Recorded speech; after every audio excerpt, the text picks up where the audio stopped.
Karibu tusome Biblia. Leo ni tarehe 11 ya mwezi wa pili mwaka 2026. Tunasoma Hesabu sura ya 8 mpaka sura ya 10. Mungu alivyowatoa wana wa Israeli kwenye nchi ya utumwa, walisherehekea kwa kufanya sikukuu ya Pasaka. Hii sikukuu ambayo walimtolea Mungu sadaka, walimwabudu Mungu, walimsifu Mungu. Ilikuwa ni sikukuu ya shukrani mbele za Mungu kwa kuwatoa katika nchi ya utumwa. Na hii sikukuu walikuwa wakisherehekea, ilikuwa ni tarehe 14 ya mwezi wa kwanza. Lakini kuna wale ambao walishindwa kusherehekea, unakuta mtu nyumbani kwake kuna msiba. Kuwepo tu na maiti ndani, manake wewe tayari ni najisi. Umeona? Sisi tu hali ya unajisi kwa ajili ya maiti. Mstari wa 7. Kwa hiyo walimuuliza Musa, sasa sisi itakuwaje hatujasherehekea? Musa alivyomuuliza Bwana akamwambia watasherehekea tarehe 14 ya mwezi wa pili. Soma mstari wa 11 hiyo.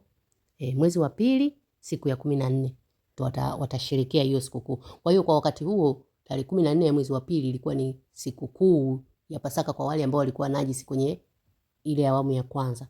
Walikuwa najisi na maiti. Ushaelewa hapo?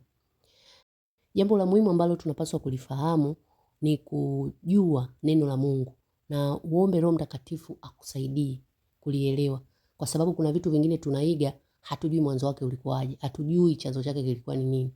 Tusiige kila kitu. Maombi ya siku ya leo, muombe Mungu akupe hekima siku zote katika maisha yako. Na kutakia siku njema, tukutane tena kesho.